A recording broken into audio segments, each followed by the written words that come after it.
Assalamu alaikum and a very warm welcome to ACT classes. My name is Tawqirul Islam and I welcome you to this marathon MCQ session on Unit 6 of the specialization part of the syllabus for the post of supervisor in the Department of Social Welfare. तो अभी तक हमने 18 lectures में आपका unit 6 cover किया है and अल्हम्दुलिल्लाह आप लोग का रेस्पॉन्स बहुत अच्छा रहा है। उन्हीं 18 लेक्चर्स की बेसिस पे इस यूनिट 6 के MCQs होने वाले हैं। We will cover these MCQs इंशाल्लाह एंड इनको कवर करने के बाद tomorrow I will upload the PDF of unit 6 along with जो MCQs मैं आज कराऊंगा वो भी उसमें इंक्लूडेड होंगे एंड इंशाल्लाह वो कल आपको टेलीग्राम चैनल पे मिल जाएगा। सो बिफोर आई बिगिन कुछ चीज़ें मैं कहना चाहूँगा कि जो लोग अपने खुद के नोट्स बना रहे हैं इट्स गुड, अगर आप बना रहे हो, अगर आपके पास टाइम है तो इट्स गुड, अपने नोट्स बेटर होता है। बट जो लोग नोट्स नहीं बना रहे हैं उनको मैं रेकमेंड करूँगा कि you can just print out this PDF जो आपको प्रिंट आउट निकाल के देगा। उसको बोलना है कि एक पेज पे 2 पेजेस को प्रिंट करना है, उससे आपको ये रफली अराउंड 30-40 पेजेस पे पूरा PDF जो है वो आ जाएगा, ठीक है।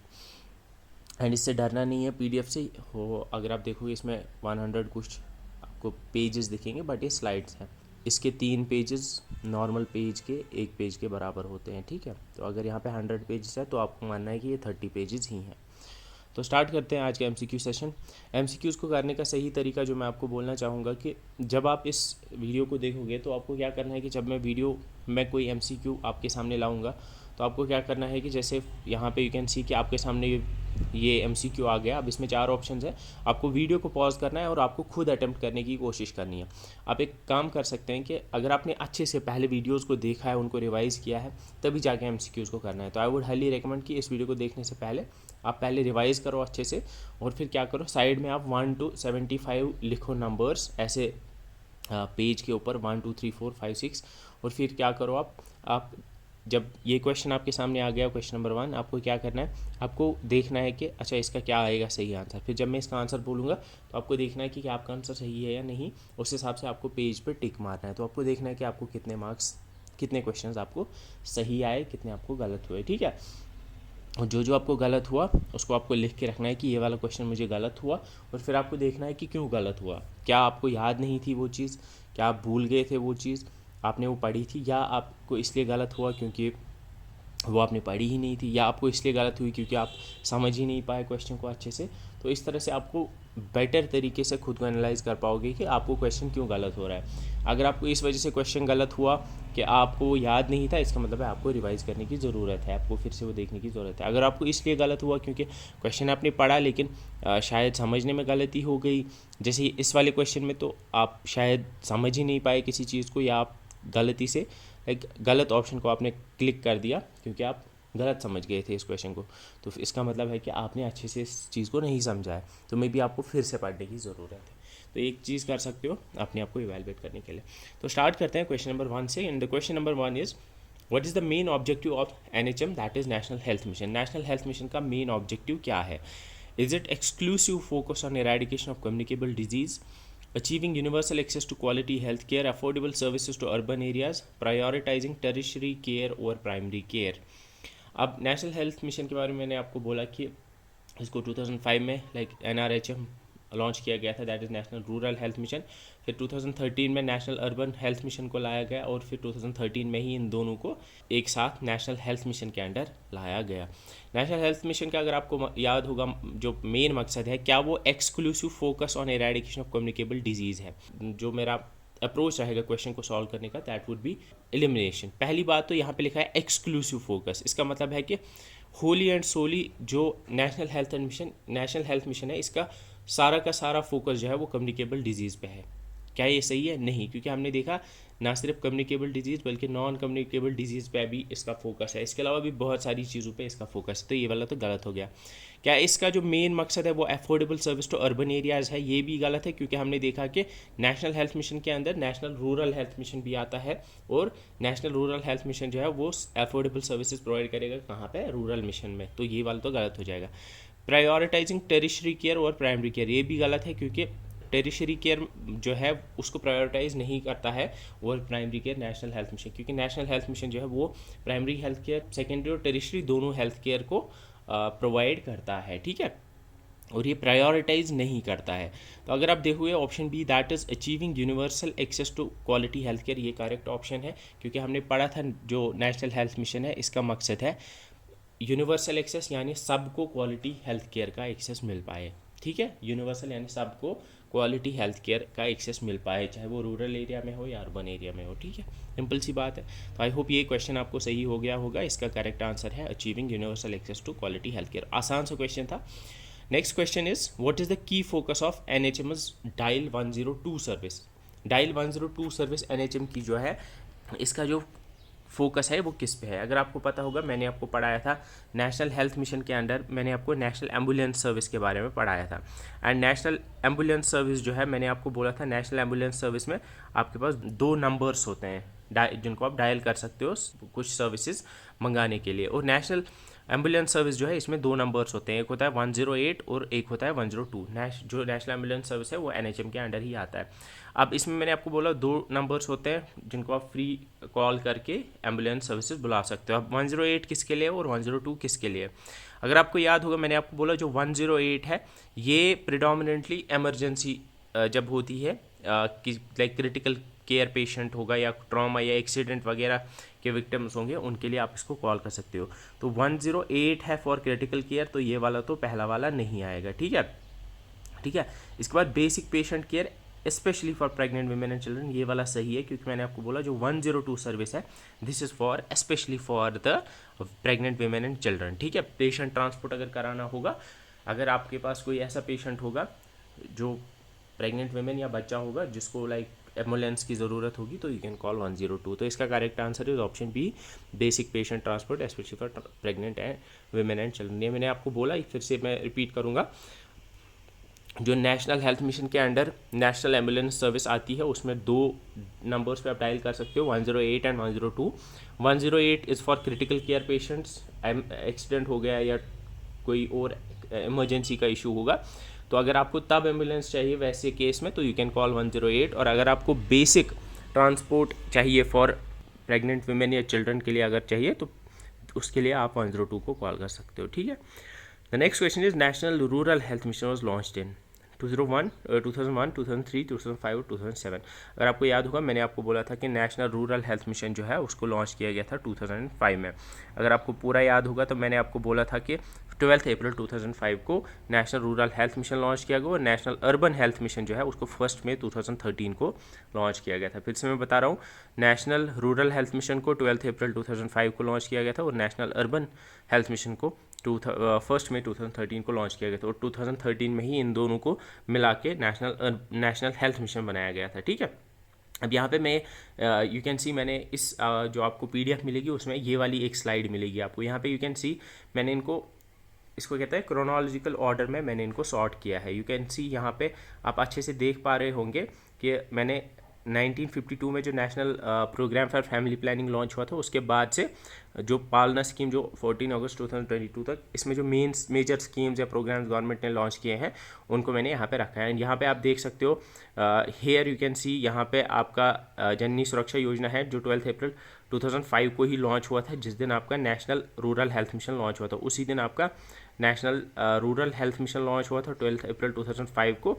और अगर आप नेशनल अर्बन हेल्थ मिशन की बात करोगे NRUM की, तो यहाँ पे वो आपको दिख रहा होगा, दैट इज़ 1 मई 2013 को ये लॉन्च हुआ था। आई होप ये चीज़ आपको दिख रही है। 12 अप्रैल 2005 को आपका national rural health mission launch हुआ था और नेशनल अर्बन हेल्थ मिशन 2013 1 मई को लॉन्च हुआ था। ये स्लाइड आप इसमें आप रिवाइज कर सकते हो अपनी सारी स्कीम्स को जिनके इंपॉर्टेंट डेट्स आपको याद रखने हैं, ठीक है।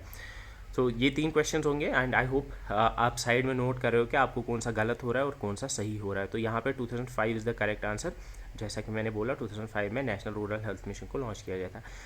Next question is which of the following initiative is aimed at reducing the maternal mortality by encouraging deliveries in government health facilities. इनमें से कौन सा इनिशिएटिव का मकसद है मैटरनल मोर्टेलिटी को कम करना, यानी जो माएँ प्रेगनेंसी के टाइम पे या डिलीवरी के टाइम पे जो गुजर जाती हैं, मर जाती हैं, कि उनको कम करना, उस मोर्टेलिटी को कम करना। और कैसे हेल्थ इंस्टीट्यूशंस में डिलीवरी करा के, यानी हॉस्पिटल्स में डिलीवरी को बढ़ाने का किसका मकसद है? इज इट रोगी कल्याण समिति, इज इट आशा, जननी सुरक्षा योजना और कायाकल्प इनिशिएटिव? अगर आपको याद होगा ये सारे जो हैं ये आपके एनएचएम में आते हैं। रोगी कल्याण समिति, अगर आपको याद होगा मैंने आपको बोला था रोगी कल्याण समिति जो है ये एक सोसाइटी है जो रजिस्टर्ड सोसाइटी होती है जो कि मैनेज करते हैं हॉस्पिटल के डिफरेंट अफेयर्स को, और इसका मकसद होता है, इस सोसाइटी का या समिति का मकसद होता है बेटर फैसिलिटीज़ प्रोवाइड करना।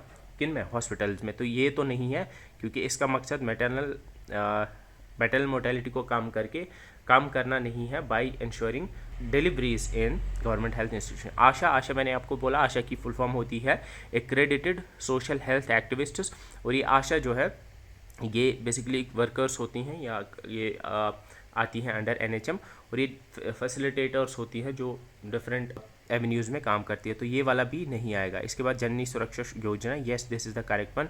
जननी सुरक्षा योजना को 12 मई 2005 को ही लॉन्च किया गया था अलॉन्ग विद एनआरएचएम। और जननी सुरक्षा योजना जो है इसका मकसद है मैटरनल मोर्टेलिटी को कम करना by encouraging delivery in government health institutions. ये कैसे होता है, कैसे ये एनकरेज करते हैं, मतलब जिस औरत की डिलीवरी गवर्नमेंट हेल्थ इंस्टीट्यूशन में होगी उसको कैश इंसेंटिव्स मिलते हैं। कैश इंसेंटिव मतलब उसको कुछ पैसे मिलते हैं, वो हमने पढ़ा था उसको कितना मिलता है, क्या मिलता है, उसको कुछ पैसे मिलते हैं। ऑब्वियसली जब पैसे मिलेंगे गवर्नमेंट इंस्टीट्यूशन में डिलीवरी कराने से तो ऑब्वियसली ज़्यादा से ज़्यादा लोग जाएंगे वहाँ पे डिलीवरी कराने, और जब ज़्यादा लोग गवर्नमेंट इंस्टीट्यूशन में डिलीवरी कराएंगे तो ऑब्वियस सी बात है मैटरनल मोर्टेलिटी कम होगी, क्योंकि घर पे जो डिलीवरी होती है पहले ज़्यादा घर पे ही हुआ करती थी, तो ऑब्वियसली वहाँ पे मरने का खतरा ज़्यादा होता है। तो कायाकल्प इनिशिएटिव अगर आपको याद होगा मैंने आपको बोला था कायाकल्प जो है ये इनिशिएटिव है to promote cleanliness and hygiene and infection control in public health facilities. तो ये वाला तो नहीं आएगा। आई होप ये सारा रिवीजन भी हो रहा है आपको साथ साथ में। तो जननी सुरक्षा योजना इसका करेक्ट आंसर है। Moving on the next one, under NHM what does ASHA stand for? ASHA की फुल फॉर्म बतानी है। Is it accredited social health activists, advance support for health advancements, association for sustainable health activist और all of the above? ये मैंने अभी आपको बोला आशा की फुल फॉर्म होती है एक्रेडिटेड सोशल हेल्थ एक्टिविस्ट। तो ये आपको फुल फॉर्म याद रखनी है, इस पर भी क्वेश्चन आ सकता है। Next is which initiative is focused on cleanliness, hygiene and infection control in public health facilities? Same बात है, मैंने अभी आपको रिपीट करके ये बोला था कि जो कायाकल्प इनिशिएटिव है इसका मकसद है cleanliness, hygiene and infection control in public health facilities को इम्प्रूव करना। तो इसका जो करेक्ट आंसर है दैट इज़ कायाकल्प, क्योंकि जननी शिशु सुरक्षा कार्यक्रम ये नहीं है, रोगी कल्याण समिति ये नहीं है, नेशनल एम्बुलेंस सर्विस ये नहीं है। तो द करेक्ट आंसर इज कायाकल्प इनिशिएटिव। ठीक है, आई होप ये चीज़ क्लियर है। Your next question is which of the following statements is not true regarding the national health mission? अब यहाँ पे मैंने यहाँ पे हाईलाइट करके रखा है ये नॉट ट्रू बता रहा है, मतलब आपको बोलना है इनमें से कौन सा स्टेटमेंट नेशनल हेल्थ मिशन के रिगार्डिंग गलत है, इनकरेक्ट है। आपको करेक्ट वाला नहीं बोलना है, आपको इनकरेक्ट वाला बोलना है। तो यहाँ पे पहला है it encompasses both national rural health mission and national urban health mission. क्या एनएचएम के अंडर दोनों आते हैं, एनआरएचएम और एनयूएचएम? यस, ये तो ट्रू है। तो ये वाला नहीं आएगा क्योंकि हमें गलत बताना है, ये वाला सही है। ठीक है, पहला वाला सही है क्योंकि एनआरएचएम और एनयूएचएम दोनों आते हैं, ये वाला करेक्ट है। हमें बोलना है गलत कौन सा है। It assure secondary primary health care programmes, इसका मतलब है अशर का मतलब होता है असल में यहाँ पे हेल्थ केयर प्रोग्राम की जगह पे यहाँ पे होना चाहिए था यहाँ पे हेल्थ केयर फैसिलिटीज़ होना चाहिए। मतलब क्या नेशनल हेल्थ मिशन प्राइमरी और सेकेंडरी हेल्थ फैसिलिटीज़ प्रोवाइड करता है? अब प्राइमरी और सेकेंडरी हेल्थ केयर फैसिलिटी का मतलब क्या होता है? प्राइमरी केयर होता है लाइक बेसिक हेल्थ केयर, जो फॉर एग्जांपल आपको अगर लाइक सर्दी जुकाम हो गया तो you would go to a doctor, जहाँ पे एक फिजिशियन, या आपको एक ऐसे ही कोई छोटा सा कहीं पे कट लग गया तो यू वुड गो एंड वहाँ पे आपको जो फैसिलिटीज़ ज़रूरत प्राइमरी होती है, जो बेसिक लेवल की हेल्थ केयर फैसिलिटी चाहिए होती है, लाइक जो सबको चाहिए होती है। ठीक है, एंड नेक्स्ट इज जो जिसमें आपको लाइक स्पेशलिस्ट की ज़रूरत ना हो। सेकेंडरी हेल्थ केयर में आपका आएगा लाइक जहाँ पे एक स्पेशलिस्ट की ज़रूरत होती है। फॉर एग्जांपल आपको कोई अल्लाह बचाए मेजर कोई डिजीज़ है, उसके लिए आपको एक स्पेशलिस्ट की ज़रूरत पड़ती है, एक स्पेशलिस्ट डॉक्टर की ज़रूरत पड़ती है। फॉर एग्जांपल जैसे ऑन्कोलॉजिस्ट वगैरह, जो आपको लाइक अच्छे हॉस्पिटल्स में जो सेकेंडरी केयर फैसिलिटीज़ दी जाती हैं। ठीक है, तो यस नेशनल हेल्थ मिशन जो है ये दोनों को कवर करता है। इसमें आपको बेसिक फैसिलिटीज़ भी प्रोवाइड की जाएंगी और सेकेंडरी फैसिलिटीज़ दोनों प्रोवाइड की जाती हैं। ठीक है, तो ये वाला भी करेक्ट है। अब फोर्थ वाला है it augments the human resource for health and medical education.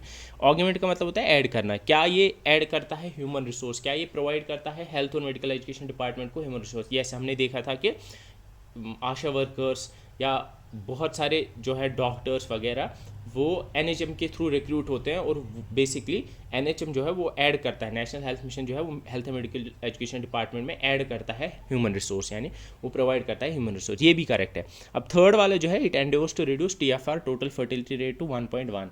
अगर आपको याद होगा यहाँ पे जो इनकरेक्ट है इनमें से वो ऑप्शन सी है, तो इसका जो करेक्ट आंसर आएगा वो ऑप्शन सी है, मतलब यही गलत है। इसमें गलत क्या है, अगर आपको याद होगा मैंने आपको बताए थे गोल्स ऑफ NHM, तो ये गोल्स ऑफ NHM जो है वो, उसमें मैंने आपको बोला था कि जो टोटल फर्टिलिटी रेट है that would be reduce to 2.1 not 1.1, ठीक है। अगर आपको याद होगा जो टोटल फर्टिलिटी रेट है उसको कम किया जाएगा 2.1 तक। देखो अगर आपको यहाँ पे आप ये फिगर याद नहीं भी होगा, लेकिन अगर आप ऊपर वाले 3 ऑप्शंस पढ़ते ना, पहला वाला आपको दूर से ही लगता है ये सही है, ऑगमेंट करता है ह्यूमन रिसोर्स, ये भी मैंने पढ़ा था, ये भी सही है। और अगर आप बी वाला ऑप्शन जो है ये प्राइमरी और सेकेंडरी केयर को असर करता है, ये भी अगर आपको याद होगा मैंने बताया था, तो ये तीनों आप बोलते कि हाँ ये वाले करेक्ट है, तो जो सी है ये इनकरेक्ट होगा अगर आपको याद भी नहीं होता, ठीक है, क्योंकि आपको पता होता कि ऊपर वाले 3 जो है वो करेक्ट है, ठीक है। Option C is the correct option, क्योंकि जो TFR है इसका मकसद है TFR यानी टोटल फर्टिलिटी रेट को 2.1 तक पहुंचाना, ना कि 1.1 तक, ठीक है। आई होप ये चीज़ आपको याद है। Next which of following is not a goal of national rural health mission. अब यहाँ पे आपको नेशनल रूरल हेल्थ मिशन के बारे में 4 चीज़ें दी हुई हैं और आपको बोलना है इनमें से, यहाँ पे गोल नहीं होना चाहिए, it should be which of the following is not correct, ठीक है। गोल की जगह पे विच of the following is not correct regarding national rural health mission, ठीक है। इनमें से कौन सा करेक्ट नहीं है regarding national rural health mission, ठीक है। यहाँ पे 4 ऑप्शंस दिए हुए हैं और इनमें से आपको बोलना है कि इनमें से कौन सा करेक्ट नहीं है। First is reduction of infant mortality and maternal mortality rate. अब नेशनल NRHM का मकसद है इन्फेंट मोर्टेलिटी रेट और मैटरनल मोर्टेलिटी रेट को कम करना, तो ये वाला तो करेक्ट है, आपको नॉट करेक्ट बोलना है। Universal access to public health care services provide करना, येस ये भी इसका मकसद है। Prevention and control of communicable and non communicable disease, ये भी इसका मकसद है। इट वाज लॉन्च्ड ऑन 1 मई 2013, ये वाला गलत है, क्योंकि अगर आपको याद होगा मैंने आपको बोला जो नेशनल रूरल हेल्थ मिशन है इसको लॉन्च किया गया था कब, 2005 के अंदर, ना कि 2013 के अंदर। नेशनल अर्बन हेल्थ मिशन को 2013 के अंदर लॉन्च किया गया था, तो इसमें जो करेक्ट ऑप्शन है दैट इज़ ऑप्शन डी। यहाँ पे ये गोल नहीं होना चाहिए था, यहाँ पे इट शुड बी थोड़ा सा क्वेश्चन जो है, आई होप आप समझ गए होंगे, थोड़ा सा क्वेश्चन में करेक्शन है, but I hope you would understand कि इस क्वेश्चन का लोग जो what it was suppose to ask, ठीक है। Next is ICPS was launch, integrated child protection scheme को कब लॉन्च किया गया था। इंटीग्रेटेड चाइल्ड प्रोटेक्शन स्कीम मैंने आपको चाइल्ड राइट्स वाले लेक्चर में पढ़ाया था, ठीक है, अगर आपको याद होगा तो मैंने आपको बोला था जो इंटीग्रेटेड चाइल्ड प्रोटेक्शन स्कीम है ये स्कीम को लॉन्च किया गया था 2009-10 के अंदर, अगर आपको याद होगा। एंड यू कैन सी जो ये वाली स्लाइड है इसमें आप देख सकते हो 2009-10 में, हियर यू कैन सी 2009-10 में ICPS यानी इंटीग्रेटेड चाइल्ड प्रोटेक्शन स्कीम को 2009-10 में लॉन्च किया गया था, ठीक है। आई होप ये चीज़ क्लियर है। तो इस वाले क्वेश्चन का आंसर ऑप्शन ए आएगा 2009-10। Next question is Kilkari is an initiative under NHM विच। किलकारी एक इनिशिएटिव है अंडर NHM जो क्या प्रोवाइड करता है, provides training to frontline workers through mobile phones, delivers time sensitive audio message about pregnancy and child health directly to mobile phones, provides awareness regarding girl child infanticide, delivers medicine and supplements to pregnant women at their doorsteps। मैंने आपको किलकारी के बारे में बोला था, और अगर आपको याद होगा मैंने आपको बोला था पहला जो ऑप्शन है that is it provides training to the front line health workers through mobile phones. मैंने ऐसी एक चीज़ पढ़ाई थी, लेकिन अगर आपको याद होगा वो मैंने पढ़ाई थी मोबाइल एकेडमी में। मैंने बोला था कि NHM के अंडर मोबाइल एकेडमी आती है और मोबाइल एकेडमी प्रोवाइड करती है ट्रेनिंग हेल्थ वर्कर्स को, आशा वर्कर्स को बेसिकली थ्रू मोबाइल फोन्स, तो ये वाला तो नहीं आएगा। और अगर आपको याद होगा मैंने बोला था जो किलकारी है, किलकारी जो है ये एक इनिशिएटिव है अंडर नेशनल हेल्थ मिशन जिसके थ्रू ऑडियो मैसेजेस जाते हैं प्रेग्नेंट वुमेन को और उनके घर वालों को regarding child health and pregnancy. तो इसका जो करेक्ट ऑप्शन है that is option B, that is Kilkari जो है, किलकारी एक ऐसा इनिशिएटिव है जिसके थ्रू जो प्रेग्नेंट वुमेन होती है और उनके घर वाले होते हैं उनको ऑडियो मैसेजेस जाते हैं regularly regarding the health of the child and the pregnant woman, ठीक है। आई होप ये चीज़ आपको याद है। What is the primary focus of mission Indradhanush, मैंने आपको इंद्रधनुष भी पढ़ाया था और आपको यूनिवर्सल इम्यूनाइजेशन प्रोग्राम भी पढ़ाया था। जो मिशन इंद्रधनुष है, क्या इसका मकसद क्लीनलीनेस एंड हाइजीन है, इम्यूनाइजेशन कवरेज इंप्रूवमेंट है, quality assurance in health facilities है और elimination of multi drug resistant tuberculosis है। इंद्रधनुष अगर आपको याद होगा मैंने आपको बोला था इंद्रधनुष जो है ये एक इम्यूनाइजेशन प्रोग्राम है और इंद्रधनुष का मकसद है इम्यूनाइजेशन कवरेज को इम्प्रूव करना, तो option B is the correct option. ठीक है, ये सिंपल सा क्वेश्चन था, आई होप ये चीज़ आपको याद होगा। इंद्रधनुष से आपको डायरेक्टली याद आना चाहिए कि ये एक 2014 में आई गेस लॉन्च हुआ था, एंड इसका जो मेन मकसद था that was improvement in the immunization coverage, यानी जो इम्यूनाइज बच्चों को किया जाता है उसको बेहतर बनाना। ठीक है, ज़्यादा से ज़्यादा बच्चे इम्यूनाइज हो पाएंगे, इसका मकसद था। व्हाट इज़ द की feature of mobile academy under NHM? मैंने आपको अभी बोला NHM के अंडर जो मोबाइल एकेडमी आता है, उस मोबाइल एकेडमी का मकसद है ट्रेनिंग प्रोवाइड करना फ्रंटलाइन हेल्थ वर्कर्स को थ्रू मोबाइल फ़ोन्स। क्या इसका मकसद, क्या मोबाइल एकेडमी का मकसद फ्री डायग्नोस्टिक सर्विस है? नो, ये तो नहीं है। क्या इसका मकसद basic health and hygiene training provide करना गर्ल्स, एडल्ट्स एंड चिल्ड्रन को? नहीं, ये तो गलत है। क्या इसका मकसद क्लीनलीनेस एंड हाइजीन प्रमोशन है? ये भी नहीं है। इसका मकसद है audio training course for interpersonal skills on interpersonal skills for Asha workers और फ्रंटलाइन वर्कर्स, ये वाला करेक्ट है।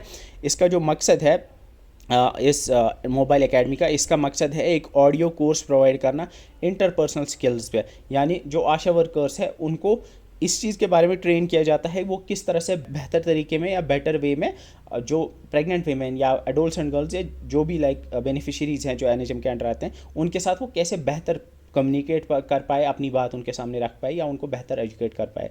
तो उनके इंटरपर्सनल स्किल्स को बेहतर बनाने के लिए मोबाइल एकेडमी जो है वो काम करता है। आई होप ये चीज़ क्लियर है। तो इसका जो करेक्ट आंसर है that is audio training course on audio personal communication skills. ठीक है, question is when was mission Indradhanush launch? Mission Indradhanush को कब लॉन्च किया गया था? अब यहाँ पे 2005 है, 14 है, 2017 है और 1992 है। अगर आपको याद होगा, if you go back to the slide, अगर आपको याद नहीं आ रहा है तो यहाँ पे यू कैन सी कि मैंने आपको बोला कि जो मिशन इंद्रधनुष है, मिशन इंद्रधनुष आपका 2014 में लॉन्च हुआ था। एग्जैक्टली यहाँ पे 25 दिसंबर 2014 को आपका मिशन इंद्रधनुष लॉन्च हुआ था। 2014 में आपका मिशन इंद्रधनुष लॉन्च हुआ था। तो इसका जो करेक्ट आंसर है दैट इज़ 2014। ठीक है, 2005 में आपका हुआ था launch, that is national rural health mission या नेशनल हेल्थ मिशन। 2017 में अगर आपको याद होगा, 2017 में आपका लॉन्च हुआ था PMMVY, दैट इज़ प्रधानमंत्री मटरू वंदना योजना। और 1992 की अगर बात करेंगे तो 1992 में ऐसा कोई प्रोग्राम मुझे नहीं लगता हमने पढ़ा जो लॉन्च हुआ था। ठीक है, इसके बाद हमारा which of the following statement is false? यहाँ पे इफ फॉल्स नहीं है, यहाँ पे इज फॉल्स रिगार्डिंग द पोषण वाटिका। पोषण वाटिकाज के रिगार्डिंग कौन सा इनमें से गलत है? अगर आपको याद होगा, मैंने पोषण वाटिका ऐसे फॉर्मली नहीं पढ़ाया है, लेकिन आपको PDF में एक स्लाइड मिल जाएगी पोषण वाटिका पे जिसमें डिटेल में सारी चीज़ें डिस्कवर की हुई हैं। लेकिन मैंने आपको पोषण वाटिका के बारे में बोला था। पोषण वाटिका कहते हैं किचन गार्डन को। तो बेसिकली पोषण वाटिकाज क्या होते हैं? ये आंगनवाड़ीज़ के बाहर सेटअप किए हुए छोटे छोटे गार्डन्स होते हैं जहाँ पे वेजिटेबल्स ग्रो की जाती है, मेडिसिनल प्लांट्स ग्रो किए जाते हैं। ठीक है, पहला है it is a small piece of land in anganwadi centres where vegetables are grown. ये वाला करेक्ट है। ठीक है, हमें बोलना है कौन सा इनमें से फॉल्स है, तो ये वाला तो करेक्ट है, तो ये नहीं आएगा। अब यहाँ पे बहुत ही इंपॉर्टेंट है, जब ऐसा क्वेश्चन आता है ना जहाँ लिखा होता है इज़ फॉल्स, अब ऑटोमेटिकली आपका दिमाग जैसे ही पहला स्टेटमेंट देखेगा ना, आप बोलोगे हाँ ये वाला तो करेक्ट है और ये मार्क कर लोगे। तो यहाँ पे थोड़ा ध्यान रखना होता है, जहाँ पे भी ये नॉट करेक्ट या is false, is not correct ऐसे चीज़ होते हैं ना, वहाँ पे बहुत ध्यान से देखना होता है। ठीक है, यहाँ पे आपको बोलना है कौन सा गलत है। ठीक है, option B is its main goal is to ensure supply of nutrition through organically home grown vegetables and fruits. क्या इसका मकसद है ऑर्गेनिकली होम ग्रोन वेजिटेबल्स और फ्रूट्स के थ्रू न्यूट्रिशन प्रोवाइड करना? यस, मतलब मकसद इसका यही है कि ऑर्गेनिकली होम ग्रोन वहाँ पे वेजिटेबल्स और फ्रूट्स ये बना पाए और वो सप्लाई कर पाए फिर आंगनवाड़ी को। ये भी करेक्ट है। Government will provide a grant of 20,000 for the establishment of पोषण वाटिका फॉर ईच आंगनवाड़ी। ये मैंने पढ़ाया था। अगर आपको ये याद नहीं भी है, 10,000 देते हैं, 20,000 देते हैं, आप इसको छोड़ो, हम आगे वाला ऑप्शन देखेंगे। As per scheme guidelines green vegetables medicinal plants and fruits can be calculated in वाटिकाज। ये वाला करेक्ट है, ये मैंने आपको स्लाइड में डाल दिया है, वहाँ पे आप पढ़ सकते हो कि पोषण वाटिकाज में ग्रीन वेजिटेबल्स ग्रो किए जा सकते हैं, वेजिटेबल्स फ्रूट्स हो, साथ में कुछ मेडिसिनल प्लांट्स भी ग्रो किए जा सकते हैं।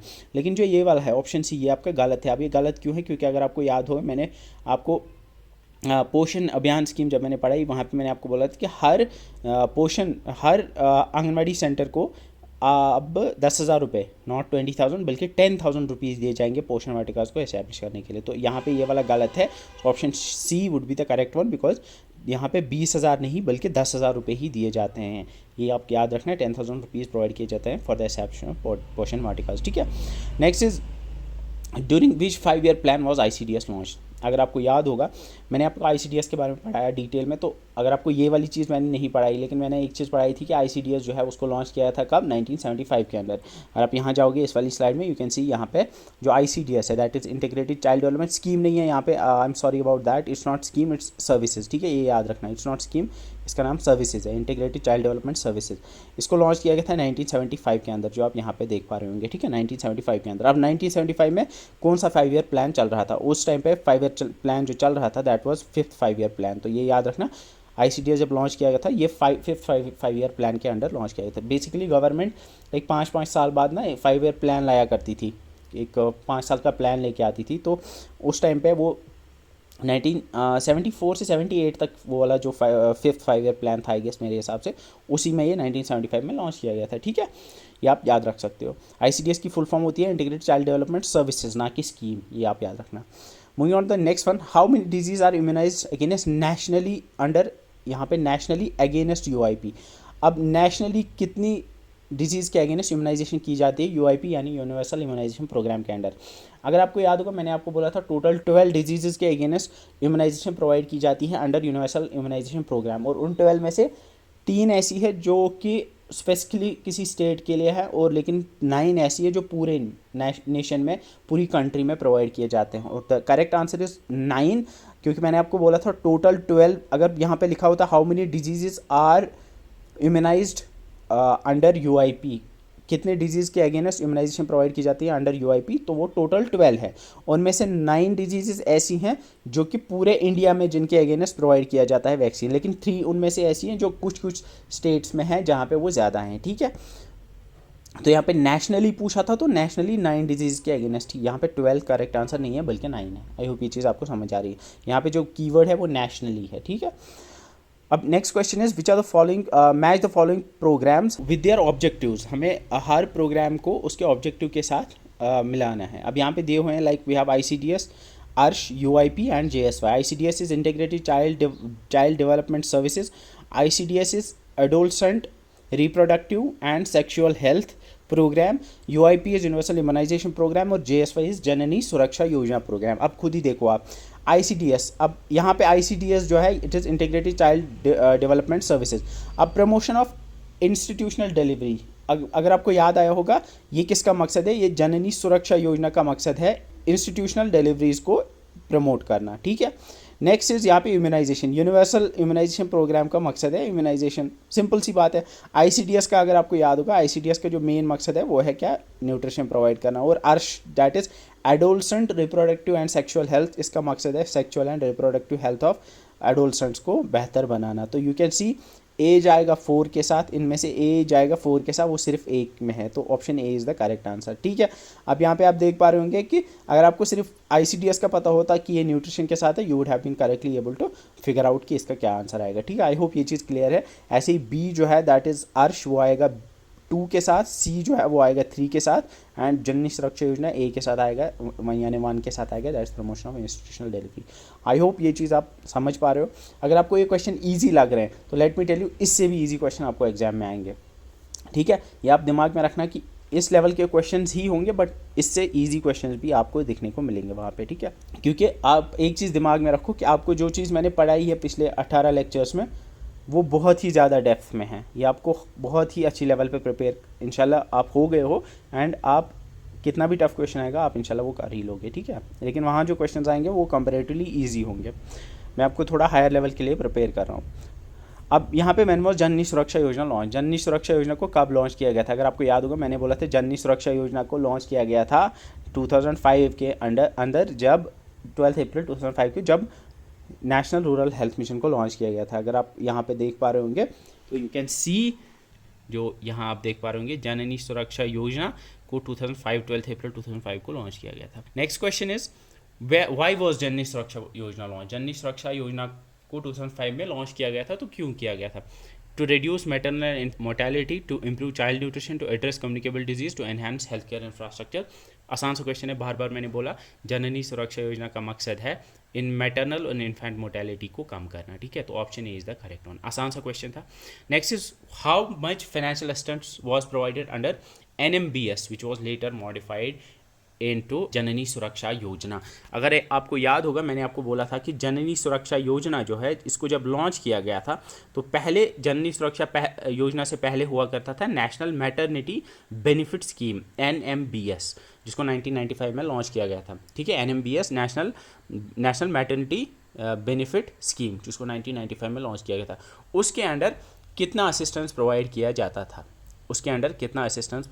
जाता था, और अगर आपको याद होगा, मैंने आपको बोला था कि उसके अंडर 500 रुपीज़ असिस्टेंस प्रोवाइड की जाती थी, 500 रुपीज़ NMBS के अंडर प्रोवाइड की जाती थी। और फिर जब जननी सुरक्षा योजना आया, उसके अंडर हमने देखा कि उसमें एक ग्रेडेड स्केल में स्टेट्स को डिवाइड किया गया into low performing and high performing. फिर लो परफॉर्मिंग के रूरल एरियाज़ में हमने देखा, लो परफॉर्मिंग स्टेट्स के रूरल एरियाज़ में हमने देखा 1400 रुपीज़ दिए जाते हैं मदर को, rural areas of high performing state में 700, urban areas of low performing state में 1000 और urban areas of high performing state में 600 रुपीज़। आई होप ये चीज़ आपको याद है। NMBS में सबको 500 मिलते थे, लेकिन जो जननी सुरक्षा योजना है उसमें ग्रेडेड स्केल में हमने देखा कि उसको डिवाइड किया गया।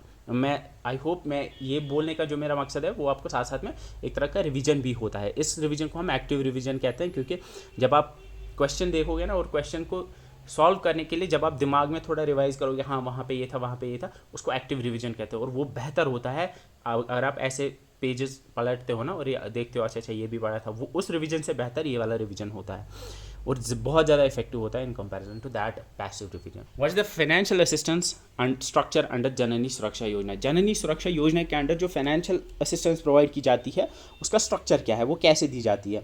Graded scale based on institutional delivery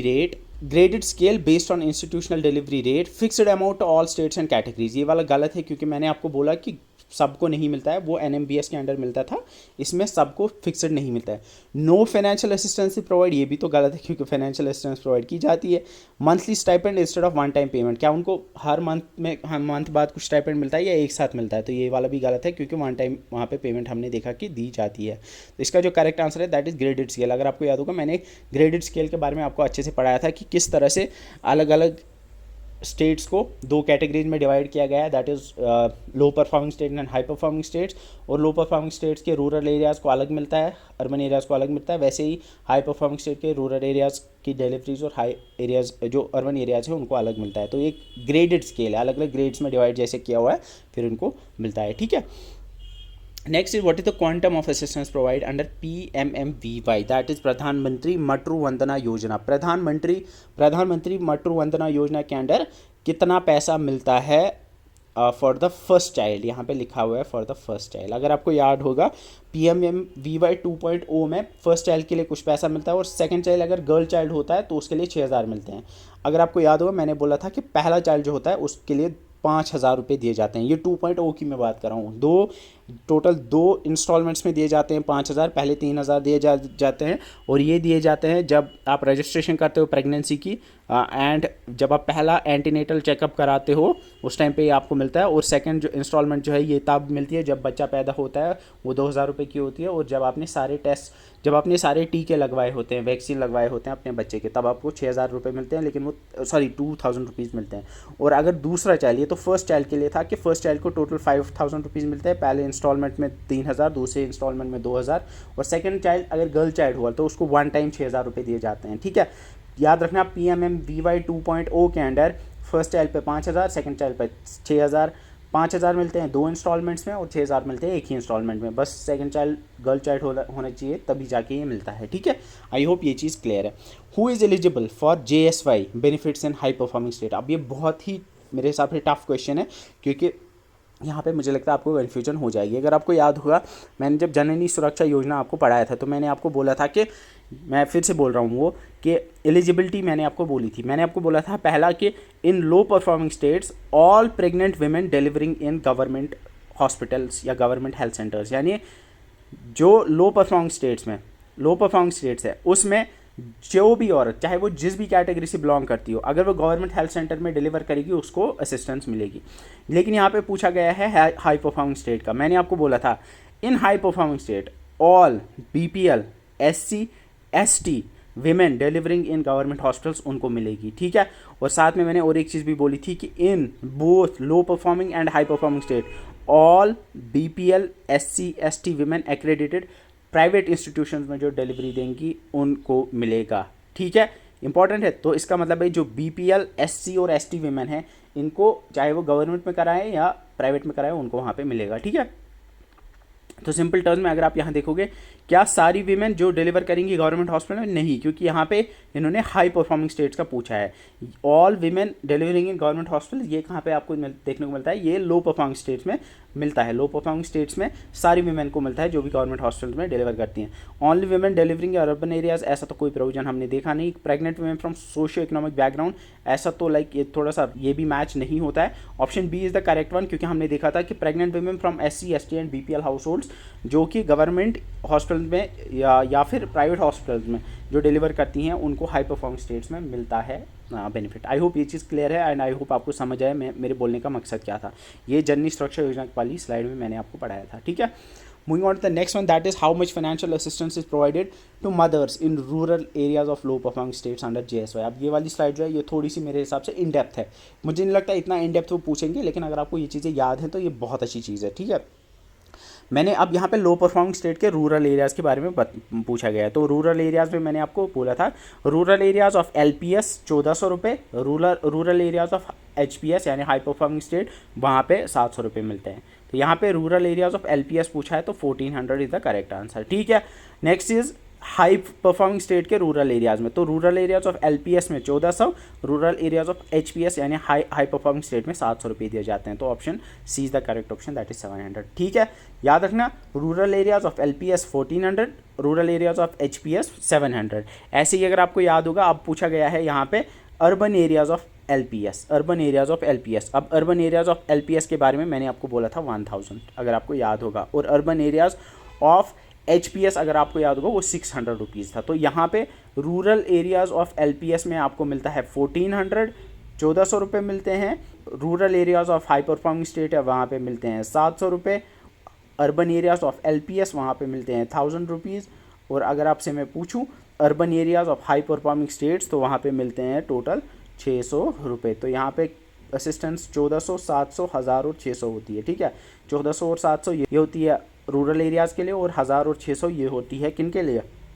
ये होती है अर्बन एरियाज़ के लिए। तो याद अब बस इतना रखो कि रूरल एरियाज़ के लिए 1400 और 700, और अर्बन एरियाज़ के लिए 1000 और 600। अब यहाँ पे जो लो परफॉर्मिंग स्टेट्स है उनमें ज़्यादा ऑब्वियसली मिलता है, तो आपको समझ आएगा कि अगर लो परफॉर्मिंग स्टेट है तो उसमें 1400 या 1000 होगा, ठीक है।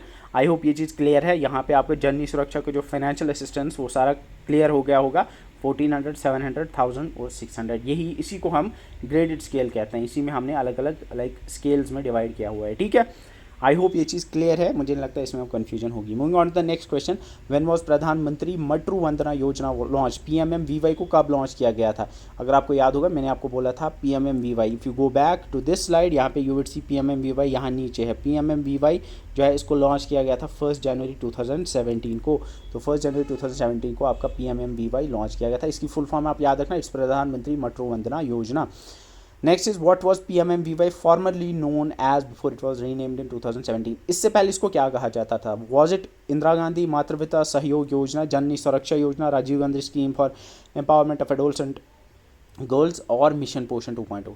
मिशन पोषण 2.0 तो बाद में आया था, ये मैंने आपको बोला। Rajiv Gandhi scheme for empowerment of adolescent girls ये तो नहीं था। जननी सुरक्षा योजना इसको तो रीनेम नहीं किया गया, ये तो आज भी है। लेकिन इंदिरा गांधी मातृत्व सहयोग योजना इज़ द करेक्ट आंसर। ये मैंने आपको पढ़ाया था कि पहले आपका इसका जो ये पहली स्कीम हुआ करती थी दैट वाज इंदिरा गांधी मातृत्व सहयोग योजना, जिसको 2010 में लॉन्च किया गया था, और फिर 2017 में इसी को रीनेम करके आपका PMMVY नाम रखा गया है, ठीक है। आई होप ये चीज़ क्लियर है। What is the objective of PMMVY? PMMVY का ऑब्जेक्टिव क्या है? First is providing free vaccine to children and pregnant women, ऐसा तो कोई नहीं है। PMMVY तो वैसी स्कीम नहीं है। एम्पावरिंग एडोलसेंट गर्ल्स नहीं। प्रधानमंत्री मटरू वंदना योजना एडोलसेंट गर्ल्स के लिए तो नहीं है। प्रमोटिंग क्लीनलीनेस एंड हाइजीन ये तो नहीं है। Providing partial communication for wage loss to pregnant and lactating में ये वाला करेक्ट है, क्योंकि हमने देखा जो PMMVY है दैट इज़ प्रधानमंत्री मटरू वंदना योजना, उसमें ऐसी विमेन जिनको वेज लॉस होता है, जो कुछ एम्प्लॉयमेंट में होती है, गवर्नमेंट एम्प्लॉयमेंट नहीं, जो प्राइवेट कुछ काम कर रही होती है, डेली वेजर्स या कुछ होती हैं, उनको जो डिलीवरी की वजह से या प्रेगनेंसी की वजह से वेज लॉस होता है तो उनको पैसे प्रोवाइड किए जाते हैं 5,000 for first child and if second child is girl child तो 6,000 दिए जाते हैं। तो ये आपको याद होगा। JSY that is Janani Suraksha योजना वो प्रोवाइड किए जाते हैं। उसका मकसद है कि ज़्यादा से ज़्यादा डिलीवरीज गवर्नमेंट हॉस्पिटल में हो पाए ताकि जो मैटरनल मोर्टेलिटी रेट है वो कम हो। उसमें भी और उसमें भी फाइनेंशियल असिस्टेंस प्रोवाइड की जाती है, पैसे दिए जाते हैं। लेकिन जो PMMVY है इसका मकसद है कि जो विमेन जिनको वेज लॉस होता है, जो कुछ काम कर रही होती हैं प्राइवेट या डेली वेजर, तो वो प्रेगनेंसी की वजह से या जो उनको बच्चा होता है डिलीवरी की वजह से उनको जो वेज लॉस होता है, उनको जो नुकसान होता है एक तरह से एम्प्लॉयमेंट में, तो उसको कवर करने के लिए उनको कुछ पैसे दिए जाते हैं। तो जननी सुरक्षा योजना में भी पैसे दिए जाते हैं और PMMVY में भी पैसे दिए जाते हैं, लेकिन वहाँ पे मकसद कुछ और है। वहाँ मकसद है डिलीवरी वहाँ पे कराना और यहाँ मकसद है कि चलो कोई नहीं, इनको लॉस हुआ तो इनको ये पैसे मिल जाएंगे, ठीक है। तो यहाँ पे providing partial compensation for wage loss to pregnant and lactating women is the correct answer. I hope ये चीज़ें आपको रिकॉल हो रही हैं। और एक चीज़ है कि जितना आप इस लेक्चर में आगे जाओगे ना, एक तो आपको MCQs भी आएंगे और साथ में आपको रिवीजन भी होगा और साथ में आपको ये चीज़ भी समझ आएगी कि क्वेश्चन आता कैसे है, ठीक है। तो इसका लेक्चर का जो मेन मकसद है, मुझे ये चीज़ आपको समझानी है कि आपको पढ़ना कैसे होता है ना। आप यहाँ पे एक चीज़ देखोगे, बहुत सारी चीज़ें हमने पढ़ी थी जो शायद यहाँ पे नहीं होंगी रिपीट, तो कहीं ना कहीं आपको ये चीज़ पिक करनी है कि मुझे हर स्कीम में से कौन सी चीज़ याद रखनी है, क्योंकि क्वेश्चन इसी तरह से आपको आएंगे और इसी तरह से आपको फ्रेम होंगे क्वेश्चंस, ठीक है। हर स्कीम का आपको गोल याद रखना है, ऑब्जेक्टिव याद रखना है, उसका लॉन्च डेट याद रखना है, बेनिफिट्स याद रखने हैं और बेनिफिशियरीज याद रखने हैं। ये बहुत इंपॉर्टेंट चीज़ें हैं, ये आपको पता होनी चाहिए, ठीक है। Next question is under PMMVY that is प्रधानमंत्री मटरू वंदना योजना 2.0 what is the additional cash incentive provided for the second child if it is a girl child. अगर सेकंड चाइल्ड गर्ल चाइल्ड होगा तो कितना दिया जाता है? अगर आपको याद होगा, मैंने बोला फर्स्ट चाइल्ड पे 5,000 दिए जाते हैं 2 इंस्टॉलमेंट्स में। ये 2.0 की बात हो रही है, ठीक है। पहले 3,000 फिर 2,000, और अगर सेकंड चाइल्ड गर्ल चाइल्ड होगा तो एक साथ वन टाइम 6,000 रुपये दिए जाते हैं। अगर आपको याद होगा तो 6,000 rupees is the correct answer, ठीक है। How many days after child birth can an eligible beneficiary apply for the benefits after under PMMVY। ये आपको याद होगा, मैंने 270 डेज़ बताया था आपको। 270 डेज़ के अंदर आफ्टर द चाइल्ड बर्थ ये एलिजिबल हो जाते हैं PMMVY के बेनिफिट्स को अवेल करने के लिए, ठीक है। इसके अंदर अप्लाई करना होता है। डॉट्स के बारे में मैंने आपको नहीं पढ़ा है, लेकिन डॉट्स एक इंपॉर्टेंट प्रोग्राम है जिसके बारे में आपको पता होना चाहिए। डॉट्स एक नेशनल प्रोग्राम है किस डिजीज़ के लिए? अगर आपको याद होगा, पहले जब बचपन में टीवी देखा करते थे, डॉट्स की बहुत ऐड हुआ करती थी। वो एक बेचारी खांस रही होती थी बहुत ज़्यादा, उसको बोलते थे बहू को तो खांसी आ रही है, तो फिर बोलते थे कितने दिन हुए, वो बोलता था कि इसको तो 2-3 हफ्ते हो गए। फिर वो कहती थी कि इसको क्यों नहीं आप डॉक्टर के पास लेके गए, इसको हो सकता है इसको TB हो। तो फिर उसी में आता था वो डॉट्स के थ्रू आपको, या डॉट्स के अंडर आपको सारी ये प्रोवाइड की जाएंगी। तो डॉट्स प्रोग्राम जो है ये किसके लिए? ये TB के लिए है, दैट इज़ ट्यूबरकुलोसिस, ठीक है। और डॉट्स की फुल फॉर्म होती है directly observed therapy short course. Directly observed therapy short course, ये डॉट्स प्रोग्राम जो है ये TB के लिए है, यानी ट्यूबरकुलोसिस डिजीज़ के लिए, ठीक है। आई होप ये चीज़ आपको याद रहेगी, ठीक है। Moving on to the next one, when was the scheme for adolescent girls launch? SAG यानी स्कीम फॉर एडोलसेंट गर्ल्स को कब लॉन्च किया गया था? अगर आपको याद होगा, मैंने आपको ये भी पढ़ाया था कि स्कीम जो है ये आती है ministry of women and child development के अंडर। और ये स्कीम जो है ये पहले हुआ करती थी Rajiv Gandhi scheme for empowerment of adolescent girls, जिसको साबला भी कहते थे, ठीक है।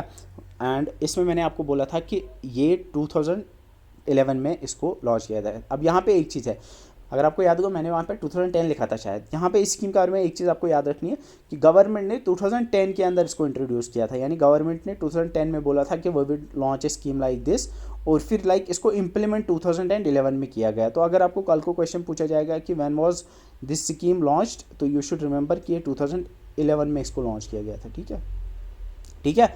तो 2011 अपने याद रखना है। तो मैंने इसको वहाँ पे लिखा है PDF में कि इसको इंट्रोड्यूस 2010 में किया था, लेकिन लॉन्च इसको 2011 में किया गया था। 2011 ही आप याद रखना, क्योंकि ज़्यादातर जगह पे 2011 ही दिया हुआ है, ठीक है। Next is what is the main goal of scheme for adolescent girls? अब अगर वहाँ पे 2010 और 11 दोनों हुए तो मोस्ट आंसर है कि 2011 पे ही आपको क्लिक करना है, क्योंकि यही करेक्ट होगा, ठीक है। बिकॉज वहाँ से क्वेश्चन उठाएंगे ना, वो इंटरनेट से उठाएंगे और मोस्ट ऑफ द जगहों पर आपको 2011 दिखेगा। What is the main goal for the scheme of adolescent girls? Scheme for adolescent girls का मकसद क्या है? मेन गोल क्या है? मेन मकसद क्या है?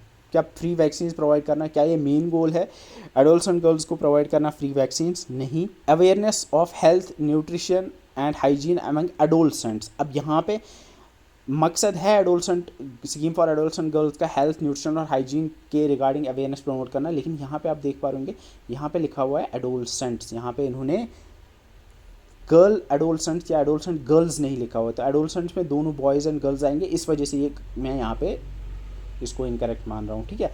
Next is to address illiteracy among adolescent girls, ये तो नहीं है इसका मकसद इलिटरेसी को एड्रेस करना। मेन मकसद जो है adolescent girls scheme for adolescent girls का, मैंने आपको बोला it is to stop the cycle of nutrition and gender related problems and empower adolescent girls for self development, यानी जो जेंडर और न्यूट्रिशन के रिलेटेड जो भी प्रॉब्लम्स होती हैं उन प्रॉब्लम्स को एड्रेस किया जाता है और एडोलसेंट गर्ल्स को एम्पावर करना और उनकी सेल्फ डेवलपमेंट के लिए इस स्कीम को लॉन्च किया गया था 2011 के अंडर। आई होप ये आपको आया होगा, ये एग्जैक्टली यही वर्डिंग वहाँ पे लिखी हुई थी जब मैंने आपको ये पढ़ाया था। Which age group does the SAG primarily focus on, जो स्कीम फॉर एडोलसेंट गर्ल्स है वो किस एज ग्रुप पे फोकस करती है? 8 to 18, 11 to 14, 15 to 18 और 10 to 10 नहीं होना चाहिए, यहाँ पे 10 to 20 होना चाहिए, ठीक है। तो यहाँ पे अगर आपको याद आएगा मैंने आपको बोला स्कीम फॉर एडोलसेंट गर्ल्स जो है ये प्राइमरली 11 से 14 साल की जो एडोलसेंट गर्ल्स होती हैं उनके लिए होती है, तो 11 to 14 is the correct answer, ठीक है। Moving on to the next question, which one of the following benefit is not provided under SAG, इनमें से कौन सा बेनिफिट अंडर सैग नहीं प्रोवाइड किया जाता? Cash incentive, take home ration और हॉट कुक मील्स। येस, ये तो प्रोवाइड किए जाते हैं क्योंकि मैंने आपको बोला ये न्यूट्रिशन डिमांड्स को फुलफिल करता है, तो वो इसी के through. Life skill education, yes, ये मैंने आपको बोला था कि जो आउट ऑफ स्कूल गर्ल्स होती हैं उनको कुछ लाइफ स्किल प्रोवाइड किया जाता है। Mainstreaming of out school girls for to join formal schooling, ये भी है। मैंने आपको बोला था कि स्कीम फॉर एडोलसेंट गर्ल्स का जो मेन फोकस है वो ज़्यादा किस पे है?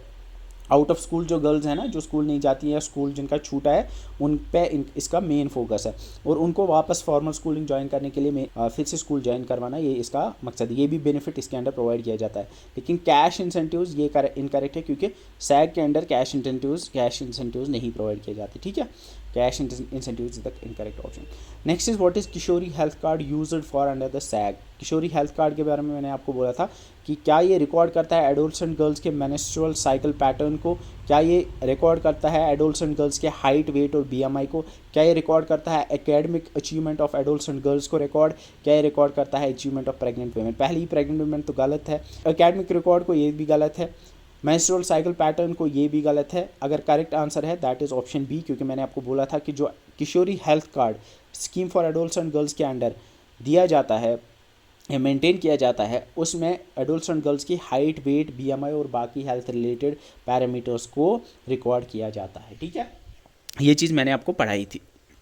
Next is in pursuance of national policy for children integrated child development services ICDS was launched on. ICDS को कब लॉन्च किया गया था? अगर आपको याद होगा मैंने बोला ICDS को लॉन्च किया गया था 2 अक्टूबर 1975 को, तो 2 अक्टूबर 1975 इज द करेक्ट आंसर। आसान सा क्वेश्चन है, ऑलरेडी मैंने ये चीज़ आपको बोली है, ये आपको उस डेट वाली स्लाइड में भी मिल जाएगी, ठीक है। Beti Bachao Beti Padhao was launched on, बहुत ही इंपॉर्टेंट है। बेटी बचाओ बेटी पढ़ाओ योजना को कब लॉन्च किया गया था? ये मैंने नहीं पढ़ा है आपको, लेकिन मैंने यहाँ पे क्यों ये डाला इसको, क्योंकि ये मेरे हिसाब से एक इंपॉर्टेंट योजना है जो आपको पता होनी चाहिए, जिसका लॉन्च डेट आपको पता होनी चाहिए। ये नहीं पढ़ी है आपने तो इसका आप याद रखना, इट इज़ 22 जनवरी 2015, 2015 22 जनवरी को इसको लॉन्च किया गया था, ठीक है। तो option B that is Beti Bachao Beti Padhao को 22 जनवरी 2015 को लॉन्च किया गया था, ठीक है। 2015 आप याद रखना। Next what the full form of CARINGS. CARINGS अगर आपको याद होगा मैंने पढ़ाया था एडॉप्शन में, मैंने आपको पढ़ाया था कि जो भी एडॉप्शंस होती हैं इंडिया में उनको केयरिंग्स पोर्टल पे रजिस्टर करना पड़ता है। केयरिंग्स पोर्टल क्या है? ये वो पोर्टल है जहाँ पे जो एडॉप्शन होती है वहाँ पे उस एडॉप्शन को रजिस्टर करना पड़ता है, ठीक है। केयरिंग्स की फुल फॉर्म क्या है? क्या it is it child adoption research and information guidance system, child adoption research and information grant system, child adoption resource and information guidance system, child adoption resource information and guidance system. यहाँ पे थोड़ा शायद आपका दिमाग हिल गया होगा क्योंकि शायद आपको ये याद नहीं होगा, लेकिन इसका जो करेक्ट आंसर है आप याद रखना, it is child adoption resource and guidance system. Child adoption resource and guidance, resource information and guidance system is CARINGS, ठीक है। केयरिंग्स आपको याद आया होगा, केयरिंग्स मैंने अडॉप्शन में मैं आपको पढ़ाया था। Who are the beneficiaries of ICDS? ICDS के बेनिफिशियरीज कौन है? क्या चिल्ड्रन बिलो 6 ईयर्स है? येस। देखो बहुत सारे ऐसे भी होते हैं जिनको क्या होगा कि जैसे देखेंगे ना ICDS बिलो 6 ईयर्स है तो A को मार्क कर देंगे, बाकी देखेंगे ही नहीं। लेकिन नीचे आता है pregnant and lactating women, ICDS में भी तो उनको भी कवर किया जाता है। Women in the age group of age group of 15 to 44 years ये भी आती हैं, क्योंकि इसमें अगर आपको याद होगा मैंने आपको एडोल्ट्स एंड गर्ल्स के बारे में बताया था, उनको भी कवर होती हैं। और फिर जो लैक्टेटिंग एंड प्रेग्नेंट वुमेन है ना, वो इस 44 वाले ब्रैकेट में आती है, तो ये भी इसमें आएगा। तो इसका जो करेक्ट आंसर है that is all of the above. ठीक है, इसका जो करेक्ट आंसर है that is all of the above. ये आपको बहुत इंपॉर्टेंट है, ये याद रखना है। ठीक है, next is which of the following schemes primarily addresses the health needs of adolescent girls in country. Adolescent girl नहीं लिखा हुआ है यहाँ पे, एडोल्सेंट्स, जनरल एडोल्सेंट्स की हेल्थ नीड्स को एड्रेस करने के लिए कौन सी स्कीम है? क्या आईसीडीएस है? आईसीडीएस यहाँ पे अगर आप वर्डिंग को देखोगे ना, यहाँ पे लिखा है प्राइमरीली एड्रेसेस, मतलब क्या, जिसका मेन मकसद है एडोल्सेंट्स की हेल्थ नीड्स को जो है एड्रेस करना। नहीं, आईसीडीएस मेनली जो है, अगर हम आईसीडीएस को देखेंगे ना, तो आईसीडीएस प्राइमरली बच्चों के लिए है, नॉट एडोल्सेंट्स के लिए। वो एड्रेस करती है एडोल्सेंट्स को भी, लेकिन प्राइमरीली उसका फोकस बच्चों पे है, मेन मकसद उसका बच्चों पे है। राष्ट्रीय किशोर स्वास्थ्य कार्यक्रम, अंत्योदय अन्न योजना, ये तो नहीं है अगर, क्योंकि एएवाई का मकसद है लाइक ये, अगर आपको याद होगा, इसमें इस स्कीम के थ्रू ग्रेन्स प्रोवाइड किए जाते हैं, यानी लाइक चावल वगैरह प्रोवाइड किए जाते हैं, तो जो पिछड़े हुए लोग हैं, जो गरीब लोग हैं, उनको। जननी सुरक्षा योजना का मकसद अगर आप देखोगे, इसका प्राइमरी मकसद जो है वो एडोल्सेंट गर्ल्स नहीं है, बल्कि मैटरलिटी लाइक ये मैटरनल और इन्फेंट के रिलेटेड है, यानी माँ और बच्चा इनके रिलेटेड है, उनकी नीड्स के रिलेटेड है। जननी किशोर स्वास्थ्य कार्यक्रम इज द करेक्ट ऑप्शन। मैंने आपको बोला था किशोर का मकसद होता है, किशोर का मतलब होता है क्या? किशोर का मतलब होता है एडोल्सेंट, तो राष्ट्रीय किशोर कहते हैं एडोल्सेंट को, तो नेशनल एडोल्सेंट स्वास्थ्य कहते हैं हेल्थ कार्यक्रम कहते हैं प्रोग्राम को, तो इसके इंग्लिश में हम कह सकते हैं नेशनल एडोल्सेंट हेल्थ प्रोग्राम। तो ये एडोल्सेंट्स के हेल्थ के रिलेटेड है। ठीक है, थोड़ी बहुत हिंदी आती होगी तो मे बी आप इसको क्रैक कर लिए होते। ठीक है, अगर आपको नहीं भी पता होती ना, ये बाकी ऑप्शंस को देख के वुड हैव क्रैक्ड इट। ठीक है, moving on the next one, इसका जो ऑप्शन बी है वो करेक्ट ऑप्शन है। ठीक है, which of the following statement is true regarding adoption in India. India में एडॉप्शन के रिगार्डिंग कौन सा इनमें से सही है? A single person is not eligible to adopt. क्या ये सही है? क्या सिंगल पर्सन नहीं कर सकता एडॉप्ट? मैंने आपको बोला, पहला जो मैंने एलिजिबिलिटी बोला था, मैंने बोला था कि irrespective of the marital status, ज़रूरी नहीं है कि शादी होनी चाहिए, जो सिंगल पर्सन है वो अडॉप्ट कर सकता है। तो ये वाला गलत है, क्योंकि सिंगल पर्सन हमने देखा था कि सिंगल पर्सन भी अडॉप्ट कर सकता है। अब यहाँ पे एक चीज़ है कि सिंगल फीमेल होगी तो वो लड़का लड़की दोनों को अडॉप्ट कर सकती है, लेकिन सिंगल मर्द अगर होगा, सिंगल मेल अगर होगा, एक ऐसा मेल जिसकी शादी नहीं हुई, वो सिर्फ लड़के को ही अडॉप्ट कर सकता है, वो लड़की को अडॉप्ट नहीं कर सकता। ये मैंने आपको बोला था, अगर आपको याद होगा। Child can be declared as legally free for adoption by village panchayat. कौन डिक्लेयर करता है कि बच्चा लीगली फ्री है फॉर एडॉप्शन? अगर आपको याद होगा तो वो चाइल्ड वेलफेयर कमेटी CWC करती है, नॉट विलेज पंचायत। कौन करती है? CWC करती है, मैंने आपको पढ़ाया था। A single male can not adopt a female child. Yes, ये वाला करेक्ट है, सिंगल मेल जो है वो फीमेल चाइल्ड को अडॉप्ट नहीं कर सकता।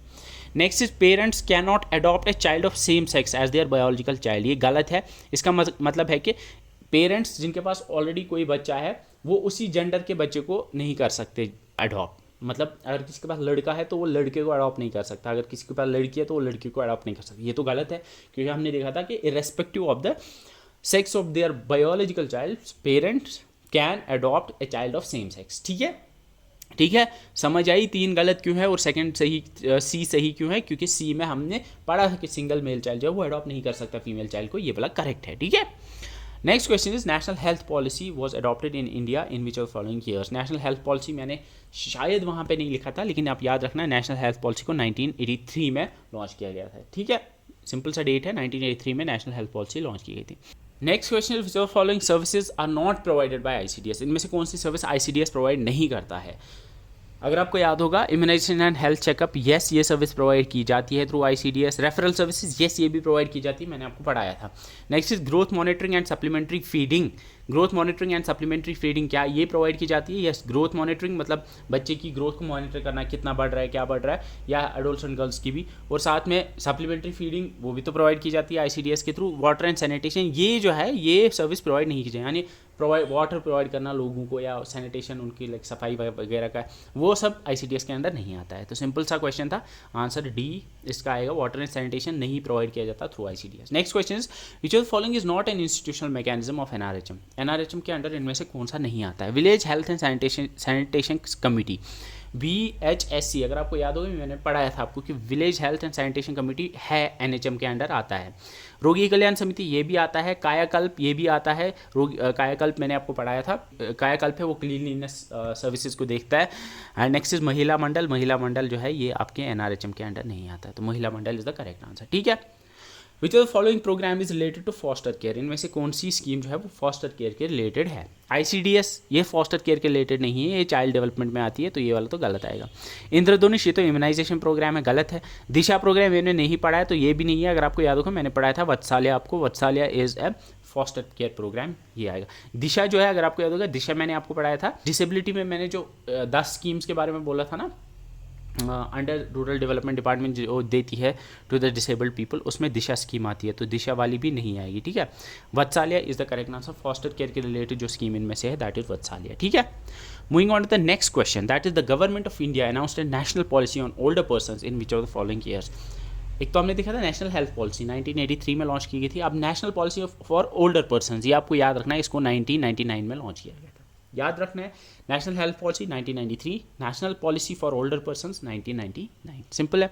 Next is what is the quantum of central assistance provided under IGNOAPS, IGNOAPS की फुल फॉर्म याद है?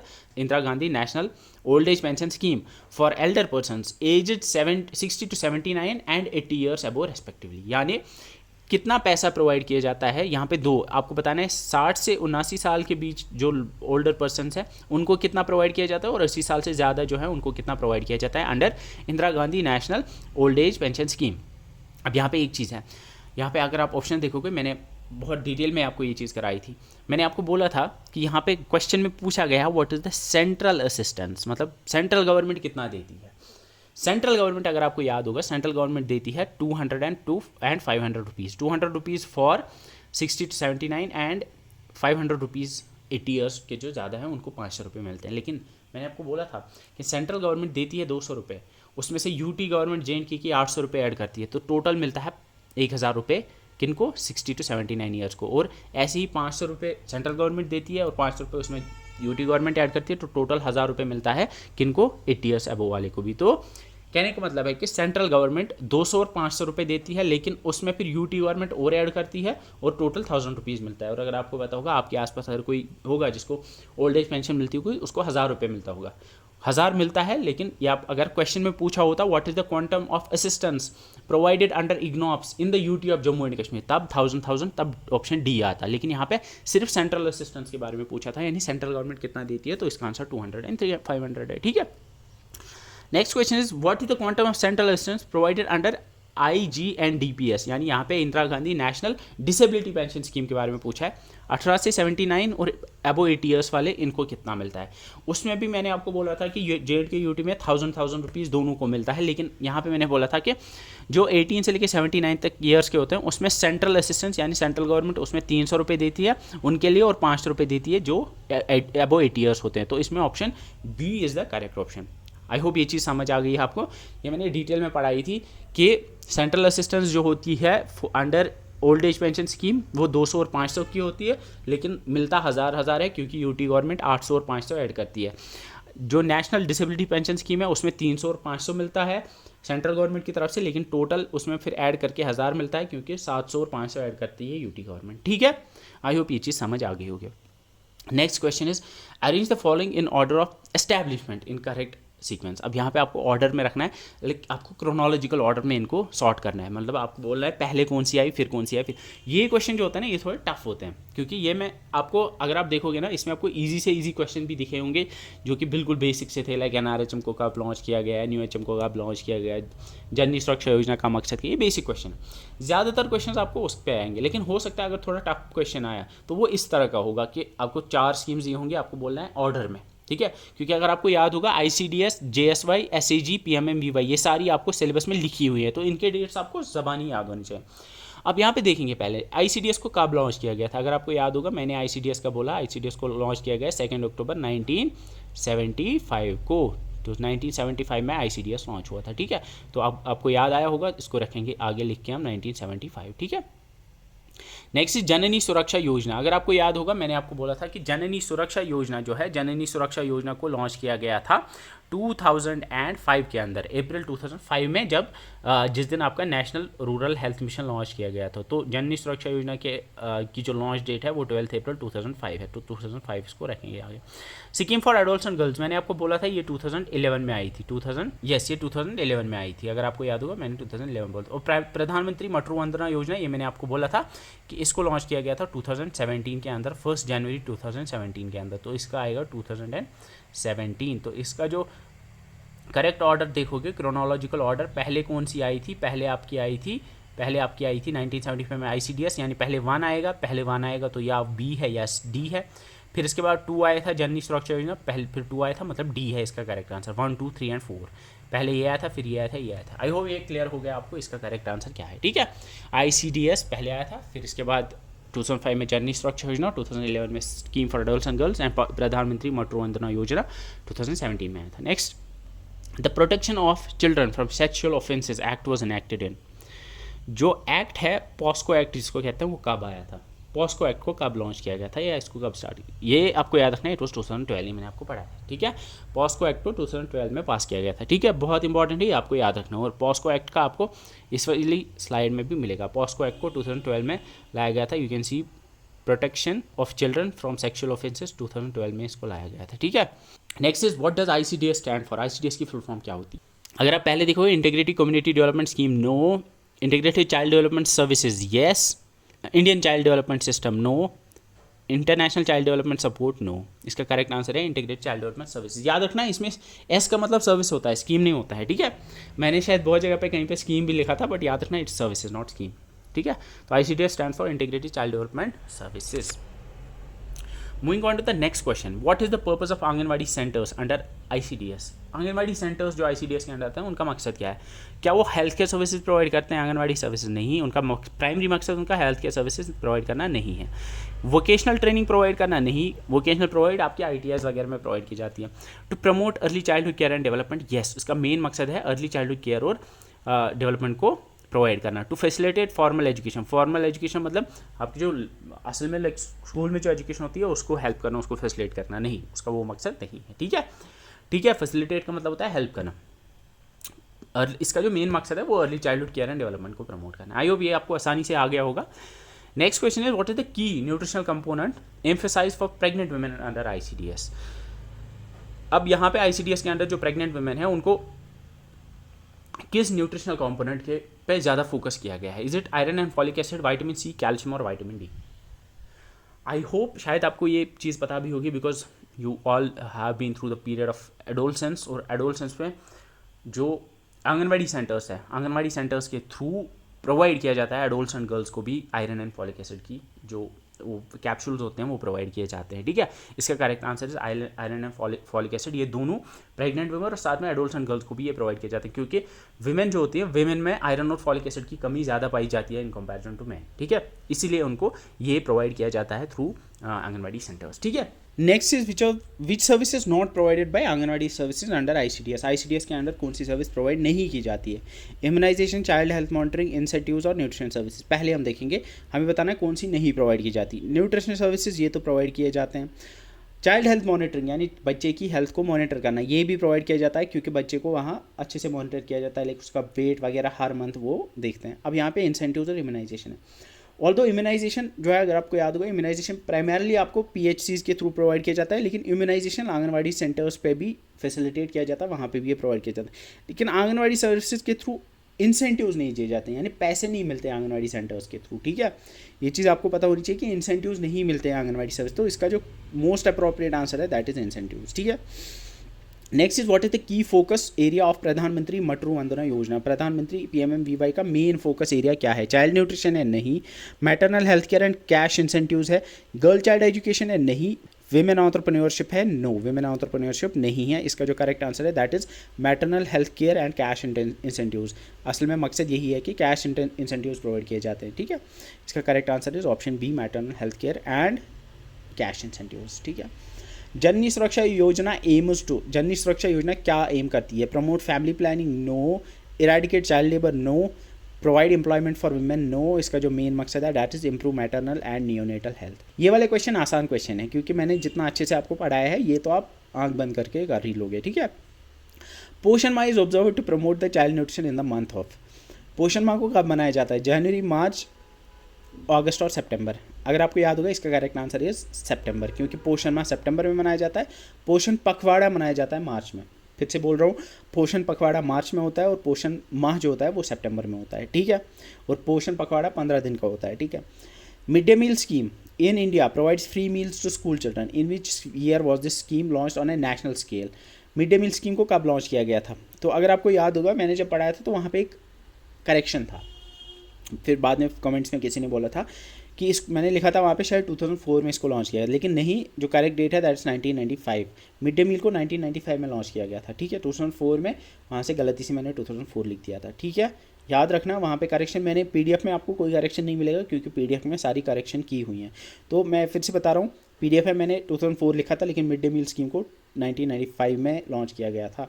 और अब इस वाली वीडियो में भी अगर आपको कोई करेक्शन लगती है ना तो just note down in the comments. मैं कमेंट्स पढ़ता हूँ आपके सारे, और सारे कमेंट्स को मैं फिर अगर उसमें कोई लगा मुझे कि I have to rectify some error in my PDF, वो मैं कर दूंगा, ठीक है।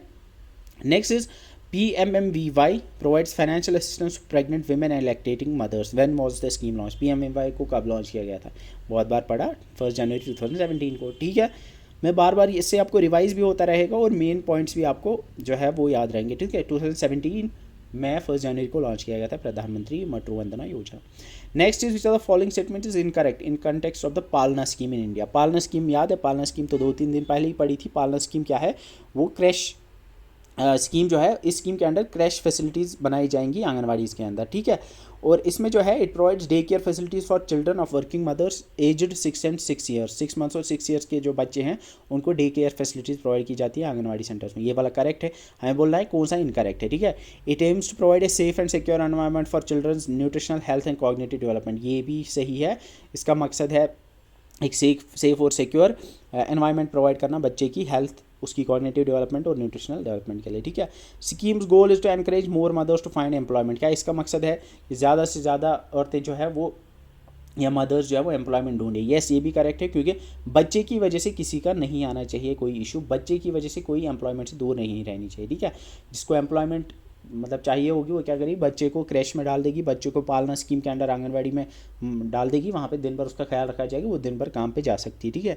पालना scheme comes under the sub scheme Sambal of mission शक्ति, ये वाला इनकरेक्ट है क्योंकि मैंने आपको बोला था कि मिशन शक्ति के 2 कंपोनेंट्स में Sambal and Samarthya. Sambal is related to women security, अगर आपको याद होगा, और जो मिशन शक्ति के सामर्थ्य स्कीम के अंडर पालना आता है, पालना आपका आता है सामर्थ्य के अंडर, नॉट संबल, ठीक है। इसका करेक्ट आंसर इज डी, क्योंकि पालना स्कीम जो आती है वो संबल के अंदर नहीं बल्कि सामर्थ्य के अंडर आती है। Next is consider the following schemes regarding Ladli Beti scheme. Ladli Beti scheme के रिगार्डिंग यहाँ पे 4 स्टेटमेंट थे, आपको बोलना है इनमें से कौन कौन सा करेक्ट है, ठीक है।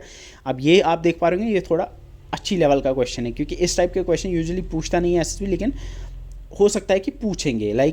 इस तरह से क्वेश्चन को फ्रेम जो किया जाता है 4 स्टेटमेंट देंगे और आपको बोलेंगे कौन कौन सा, ये आपके सिविल सर्विस लेवल के इस तरह के इस जो फ्रेम है क्वेश्चन को इस तरह से किया जाता है वो सिविल सर्विस में किया जाता है, ठीक है। लेकिन हमारा जो मेन मकसद है वो यही है कि आपको रिवाइज होना चाहिए और आपको पता चलना चाहिए कि क्वेश्चन कैसे आ सकता है। तो ये एक बहुत ही अच्छी लेवल का क्वेश्चन है, आप इसको कर पाने चाहिए। अब आपको लाडली बेटी स्कीम के बारे में पूछा है कि it is meant for the new born girl child of the UT of JNK and Ladakh born और आफ्टर 1 अप्रैल 2015। येस, लाडली बेटी स्कीम याद करोगे, लाडली बेटी स्कीम में अगर आपको याद होगा 14 साल तक 1000 रुपये 2015 के बाद जो पैदा हुई हैं उनके लिए, ठीक है। तो आई होप ये आपको रिकॉल हो गया होगा। तो पहला वाला करेक्ट है, 2015 के बाद 1 अप्रैल 2015 के बाद जो बच्चियां पैदा हुई होंगी उनके लिए ये है। इसका मकसद है to arrest the declining female sex ratio, female sex ratio जो कम हो रहा है उसको अरेस्ट करना या कम करना जिसको हम कहेंगे, ठीक है। तो ये भी करेक्ट है। Beneficiaries get 1000 rupees per month accredited into the bank account through DBT of the child up to 14 years, यानी 14 साल तक 1000 रुपये मिलेगा, एंड जब वो 21 साल की हो जाएगी उसको अप्रॉक्सीमेटली 6.5 लाख रुपए मिल जाएंगे। ये भी करेक्ट है, मैंने आपको ये पढ़ाया था। A girl must belong to Antyodaya Anna Yojana यानी AAY और PHH household ration card holder to get this benefit. शायद आप में से कोई कोई बोलेगा हाँ ये भी करेक्ट है, लेकिन ये हमने पढ़ा था, लेकिन अगर आपको याद हो ये हमने पढ़ा था किसमें, स्टेट मैरिज असिस्टेंस में। स्टेट मैरिज असिस्टेंस में ये मसला है कि वहाँ पे ये सिर्फ उनको दिए जाएंगे वो 50,000 रुपये जो कि AAY और PHH से बिलोंग करते होंगे। ये वाला जो है, ये वाला प्रोविज़न आपके लाडली बेटी के अंडर नहीं आता है। ये मैंने जानबूझ के यहाँ पे रखा था ताकि आप कंफ्यूज हो जाओ, ठीक है। तो पहले 3 इसमें करेक्ट है, that is 1, 2 and 3 is the correct option. तो ऑप्शन सी आपका करेक्ट हो जाएगा, क्योंकि मैंने आपको बताया था कि जो लाडली बेटी स्कीम है, लाडली बेटी स्कीम के अंडर जो मैंने आपको बोला था प्रोविज़न है, उसमें मैंने आपको बोला था कि सिर्फ पेरेंट्स की जो एनुअल इनकम है वो 75,000 से कम होनी चाहिए, 75,000 से कम होनी चाहिए बस। बाकी वहाँ कोई नहीं लिखा है कि BPL से हुई, APL से होगी, क्या होगा, ठीक है। Next question is how much honorarium are Anganwadi workers and helpers paid per month since October 2018। कितना ऑनरियम या कितनी सैलरी मिलती है आंगनवाड़ी वर्कर्स और हेल्पर्स को। अगर आपको याद होगा मैंने बोला था 4500 और 2250 रुपये, ठीक है। आंगनवाड़ी वर्कर्स को 4500 और आंगनवाड़ी हेल्पर्स को 2250 रुपये मिलते हैं, ठीक है। और आपको मिलेंगे 37,000, वो भी आप याद रखना, ठीक है। Next is what is the objective of पोषण अभियान। नेशनल न्यूट्रिशन मिशन जो हुआ करता था उसका मकसद क्या है पोषण अभियान का। Providing incentives for the fulfilment of nutrition needs of children. क्या न्यूट्रिशन नीड्स, बच्चों की जो न्यूट्रिशन नीड है उसको फुलफिल करने के लिए पैसे दिए जाएंगे बच्चों को, नहीं। Improving the nutritional status of specific group. Enhancing sports nutrition programme, नहीं, स्पोर्ट्स न्यूट्रिशन प्रोग्राम को एनहेंस करना ये नहीं है मकसद। प्रमोटिंग गर्ल चाइल्ड एजुकेशन, क्या गर्ल चाइल्ड एजुकेशन को प्रमोट करना ये इसका मकसद है, नहीं। लेकिन यहाँ पे लिखा हुआ इम्प्रूविंग न्यूट्रिशनल स्टेटस, इसका मकसद है स्पेसिफिक एज ग्रुप्स, कुछ स्पेसिफिक एज ग्रुप्स का न्यूट्रिशनल स्टेटस इंप्रूव करना, यस ये वाला करेक्ट है। अब ये स्पेसिफिक एज ग्रुप में क्या क्या आएगा, 0 to 6 ईयर्स जो आते हैं, एडल्ट्स एंड गर्ल्स जो होती हैं, या प्रेग्नेंट और लैक्टेटिंग में हम 15 से लेके, हम कहते हैं कि लाइक 15 से लेके 45 ईयर्स तक की जो वुमेन होती है उनकी, ठीक है। तो इसका जो करेक्ट आंसर है दैट इज़ ऑप्शन बी, क्योंकि बाकी सारे जो है वो एलिमिनेट हो जाते हैं, ठीक है। Next is which initiative under NHM focus on promoting cleanliness and infection control in public health facility. ये शायद मैंने पहले ही बोला था, इसका जो करेक्ट ऑप्शन है दैट्स कायाकल्प। कायाकल्प जो है ये एक cleanliness and infection control programme है, ठीक है। What is the goal of NHM regarding the reducing maternal mortality rate. हमने पढ़ा था डिफरेंट गोल्स के बारे में, जैसे मैंने पहले क्वेश्चन में बोला था जो टोटल फर्टिलिटी रेट है उसको 2.1 तक लाना, वैसे ही मैटरनल मोर्टेलिटी रेट को कितना लाना, ठीक है, किस लेवल तक लाना। अगर आपको याद होगा मैंने बोला था कि मैटरनल मोर्टेलिटी रेट को 1 per 1000 लाइव बर्थ तक लाने का मकसद है आपका NHM का, ठीक है। Next is how much financial assistance is provided to eligible beneficiaries under state marriage assistance scheme. State marriage assistance scheme के अंडर कितना पैसा मिलता है, 50,000 रुपये मिलते हैं, अगर आपको याद होगा, टू AAY और PHH राशन कार्ड होल्डर्स की जो लड़कियां होती हैं जिनकी शादी हो रही होती है, ठीक है। What the objective of Ladli Beti scheme. Ladli Beti scheme का मकसद क्या है, प्रोवाइड फ्री गर्ल एजुकेशन, नहीं। Improve health care of newborn girls, नहीं। Arrest the declining sex ratio, yes. Promote women's entrepreneurship, no, ये गलत है। तो इसका ऑप्शन सी करेक्ट ऑप्शन है। इसका मेन मकसद है कि डिक्लाइनिंग फीमेल सेक्स रेशो को अरेस्ट किया जाए, ताकि क्योंकि जब गवर्नमेंट ये बोलेगी ना कि हम इतने पैसे देंगे, 6.5 लाख रुपए आपको मिलेंगे जब लड़की 21 साल की हो जाएगी, तो ऑब्वियसली जो इन्फेंट साइड होता है लड़कियों का वो नहीं होगा, क्योंकि ऐसा इसका मकसद है कि लड़कियां बोझ नहीं बननी चाहिए, ठीक है। Who is eligible to be covered under Ladli Beti scheme. Ladli Beti scheme के अंडर कौन कवर होता है या कौन एलिजिबल है। All children born after 2010, no. Girl child born on और after 1 April 2015, yes. Boys born on, ये नहीं है। इसके बाद children of parents whose annual income is below 1 lakh per annum, ये भी नहीं है, ठीक है। तो इसमें करेक्ट आंसर इज 1 अप्रैल 2015। अब ऑप्शन डी क्यों नहीं है, क्योंकि इसमें प्रोविजन है दैट इज 75,000 रुपीज़ का, कि 75,000 रुपीज़ से कम होनी चाहिए एनुअल इनकम, ना कि जो यहाँ पे लिखा हुआ है 1 लाख रुपीज़, ठीक है। आई ये चीज़ आपको क्लियर हो गई होगी। Next is which families are eligible to benefit from the state marriage assistance scheme. State marriage assistance scheme के अंडर कौन से फैमिलीज़ कवर होती हैं। Families with male child only, नहीं। Families with annual income above 5,700, ये 5,700 मतलब 75,000 रुपीज़ ये है, लेकिन ये स्टेट मैरिज असिस्टेंस स्कीम के लिए एलिजिबिलिटी नहीं है, ये आपकी लाडली बेटी स्कीम के लिए है, ठीक है। तो ये वाला नहीं आएगा। फैमिलीज होल्डिंग APL कार्ड से तो सीधे ही गलत है। फैमिलीज होल्डिंग AY और PHH राशन कार्ड, ये वाला करेक्ट है, ठीक है। Option D is the correct option. What was the theme of Poshan माह 2023। पोषण माह 2023 का थीम क्या था। मैंने आपको पोषण माह की थीम नहीं बोली, लेकिन मैंने आपको पढ़ाई थी लेक्चर में, वो थी पोषण पोषण पखवाड़ा 2023 की, वो मैंने बोला था that is nutrition for all towards a healthy India, ठीक है। लेकिन यहाँ पे पूछा पोषण माह का, यानी सितंबर 2023 में जो मनाया गया, उसकी जो थीम थी वो थी सुपोषित भारत, साक्षर भारत। तो इसका option A is the correct option, ठीक है। सुपोषित कहते हैं, एक तो होता है कुपोषित होता है मॉल न्यूट्रिशन को, जब न्यूट्रिशन की कमी होती है, डेफिसिट ऑफ न्यूट्रिशन। सुपोषित होता है जब लाइक सबको अपना न्यूट्रिशन मिल पाए, ठीक है। तो सुपोषित भारत, साक्षात भारत, ये थीम है पोषण माह 2023 की, ठीक है। ये मैंने PDF में ऐड कर दिया है, वहाँ पे आपको ये मिल जाएगा, ठीक है। तो ये एक चीज़ थी जो somebody had written in the comments, तो मैंने इसको इंक्लूड किया था। What is the rate at which pregnant women and lactating women receive supplementary nutrition program under ICDS? Eight which rate ICDS के थ्रू किस रेट पे मिलती है लैक्टेटिंग एंड प्रेग्नेंट वुमेन को? अगर आपको याद होगा, it is 8 rupees per day. इसका option C is the correct option, ठीक है। तो with this I think we have completed our 75 MCQs। सवा घंटा हो गया ऑलमोस्ट, एंड आई होप आपको मोस्ट ऑफ द क्वेश्चंस जो है वो आ गए होंगे। इंशाल्लाह इसके बाद वी विल डू, ऑब्वियसली मेरा खुद मन था चैप्टर 4 या 5 को करने का, लेकिन I think will start with chapter 1 और सारे हम इंशाल्लाह वो कवर कर ही लेंगे, ठीक है। हम पैरेलली अब कर रहे हैं कि मैं चैप्टर 1 के लाइक पैरेलली नोट्स हम जो है वो बना रहे हैं चैप्टर 1 से लेके जो 5 हैं, तो इससे थोड़ा बहुत हम पैरेलली काम कर पाएंगे, तो थोड़ा बहुत स्पीड अप हो जाएगा प्रोसेस इंशाल्लाह। Will start with chapter 1 and हम फिर चैप्टर 2, 3, 4, 5 भी इंशाल्लाह कवर करेंगे, ठीक है। नाउ अब मैं यहाँ पे मैंने एक तो यूनिट आपका कवर कर दिया है, तो obviously you guys know better, क्योंकि मेरा जो मकसद है वो है कि I should be able to transfer जो भी चीज़ें आपको पढ़नी है या समझनी है वो आप तक मुझे पहुँचानी चाहिए, वो आपको समझ आनी चाहिए और आपको याद रहनी चाहिए। अब मैं उसमें कितना लाइक सक्सेसफुल हुआ हूँ, और obviously I am a human being, because I try my best कि मैं आपके पर्सपेक्टिव से देखूँ। आई ट्राई माई बेस्ट कि मैं एक स्टूडेंट की नज़र से खुद के लेक्चर्स को देखूं कि इनमें क्या कमी है या मैं किस तरह से चीज़ों को आसान बना सकता हूं। But obviously there are going to be shortcomings, कहीं कहीं पे रहेगा कुछ ना कुछ, कोई चीज़ नहीं समझा पाऊंगा अच्छे से। बट मैं इस चीज़ को मैं हम सब की एक कोशिश है, मैं आपके साथ मिल के आपको लाइक तैयार कराना चाहता हूँ इस एग्ज़ाम के लिए।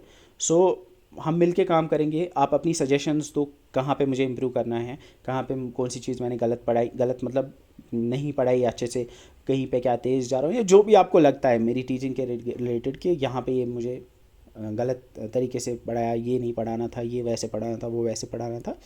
तो just write down your suggestion in the comment box. मैं आपके कमेंट्स पढ़ता हूँ, मैं आपके कमेंट्स को, सजेशंस को इनकलकेट भी करता हूँ फ्यूचर जो आती हैं वीडियोस फ्यूचर में। सो आई हाईली रिकमेंड कि आप अपनी सजेशंस लिखो जहाँ पे भी आपको लगता है। And I would conclude my lecture with a couple of memes. जो मीम्स देखते हैं वो देख सकते हैं सबको, so you can find them in your PDF as well. And I hope कि आपको ये वीडियो सीरीज़ पसंद आ रही है, एंड आई होप आप इसको शेयर भी कर रहे होंगे with your friends and all people जो आप प्रिपेयर कर रहे हैं सब के लिए। तो इंशाल्लाह आप दुआ करना कि हम इस कोशिश में कामयाब हो पाएँ और हम आपको स्पेशलाइजेशन का सारा पार्ट कवर कर पाए। So with this I conclude this lecture. हम मिलेंगे इंशाल्लाह अगली वीडियो में, तब तक के लिए बाय बाय।